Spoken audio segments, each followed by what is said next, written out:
सदियों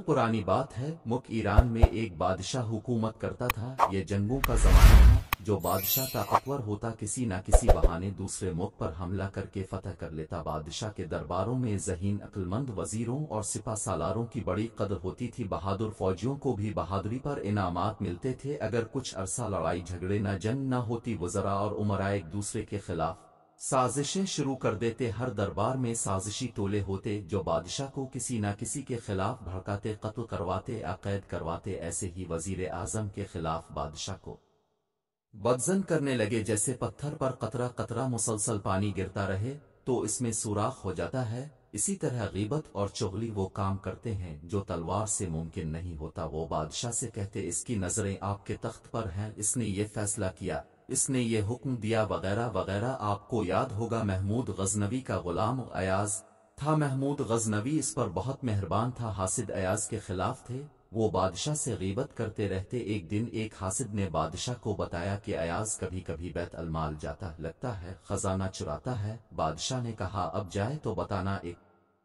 दिन हासिदों ने बादशाह को बताया कि अयाज बैत अलमाल गया है। बादशाह फौरन चंद वज़रा के साथ बैत अलमाल पहुंच गया। देखा कि एक ट्रंक खुला हुआ है और अयाज गुमसिम बैठा हुआ है। बादशाह ने आगे बढ़कर देखा, अयाज ने एक टूटा फूटा जूता पकड़ा हुआ था। उसकी आंखों में आंसू थे। बादशाह ने हैरत से पूछा, क्या कर रहे हो?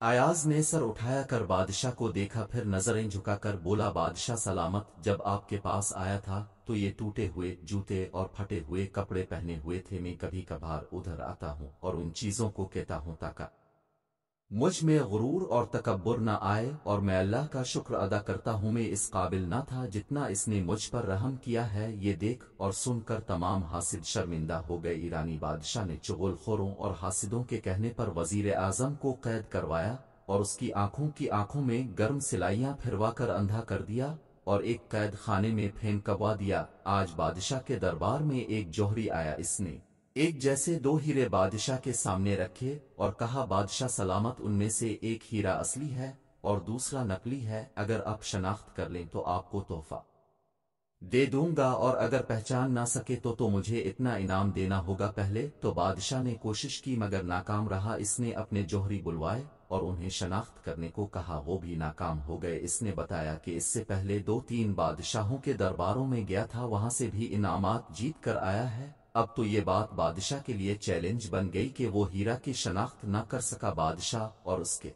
दरबारी परेशान थे कि क्या करें। कि एक दरबारी ने कहा, बादशाह सलामत, जान की अमान पाहे तो एक बात कहूँ, जान की अमान दी बता क्या बात है। बादशाह सलामत अपने वजीर आजम को कैद करवाया है और अंधा किया है। वो इस हीरे की शनाख्त कर सकता है, क्या तुम्हें यकीन है?